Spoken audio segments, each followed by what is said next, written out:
ప్రస్తుతానికైతే పానిక్ అవ్వాల్సిన అవసరం లేదు. ఎందుకంటే హ్యూమన్ మెటాన్యూమా వైరస్‌తో ఇప్పటిదాకా చనిపోయినట్టుగా దాఖలాలైతే లేవు.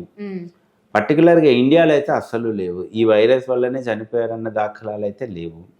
సివియారిటీ అన్నది 100 మందికి ఆ ఇన్ఫెక్షన్ సోకితే దాంట్లో ఒకరిద్దరు కొంచెం సివియర్‌గా సిమ్టమ్స్ రావచ్చేమో గానీ మిగతా 95-98% సింపుల్‌గానే తగ్గిపోయే అవకాశం ఉంటుంది. ఆ మిగతా వాళ్ళకు కూడా ట్రీట్మెంట్ ఏమీ లేదు అంటే దానికి రెగ్యులర్ ట్రీట్మెంట్ ఇవ్వాల్సిన అవసరం కూడా లేదు. ఈవెన్ కోవిడ్‌లో కూడా మీరు గమనించారంటే స్పెసిఫిక్ ట్రీట్మెంట్ ఇచ్చిన కేసెస్ చాలా తక్కువ, కాంప్లికేట్ అయిన కేసెస్ చాలా తక్కువ. ఓకే, అట్లీస్ట్ అక్కడ రెమ్డెసివిర్ ఒకటి యాంటీవైరల్ ఉండింది కాబట్టి అది ఇవ్వగలిగినాము. బట్ ఎనీ వైరల్ ఇన్ఫెక్షన్స్లో అన్నిటికీ అట్లా స్పెసిఫిక్ యాంటీవైరల్స్ లేవు. అట్లాంటి పరిస్థితుల్లో ఏంటంటే మనము సపోర్టివ్ ట్రీట్మెంట్, అదే చెప్పాను కదా, symptomatic and supportive treatment ఇస్తామన్నమాట.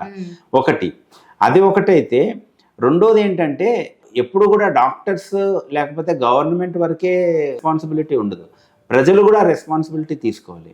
Infection మీరు స్ప్రెడ్ చేయకుండా లేకపోతే ఇన్ఫెక్షన్ తెచ్చుకోకుండా మీరు జాగ్రత్తలు పడాలి. అది గవర్నమెంట్ ఏం చేయలేదు, డాక్టర్లు ఏం చేయలేదు, మీరు సొంతంగా చేయాల్సిందే.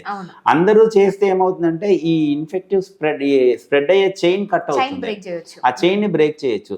దానివల్ల మనకి ఎపిడమిక్ ప్రపోర్షన్స్ లో లేకపోతే పాండమిక్ ప్రపోర్షన్స్ లో ఇన్ఫెక్షన్స్ స్ప్రెడ్ అయ్యే అవకాశం తక్కువ ఉంటుంది. ఏ రకంగా అది స్ప్రెడ్ అవుతుందో తెలిసినప్పుడు ఆ చైన్ ని బ్రేక్ చేయాలి మనం.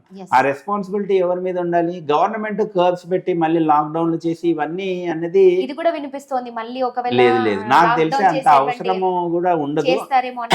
లేదు ఇవన్నీ మనకి కోవిడ్ మన బ్రెయిన్ లో ఫ్రెష్ గా ఉంది కాబట్టి మనకు ఆ భయాలు వస్తున్నాయి, కానీ చాలా పానిక్ అవుతున్నారు. అక్కడ అంత పానిక్ అవ్వాల్సిన అవసరం లేదు. హాయ్ ఎవ్రీవన్, నేను మీ వేదిక. ప్లీజ్ సబ్స్క్రైబ్ టు గోల్గో హెల్త్. Don't forget.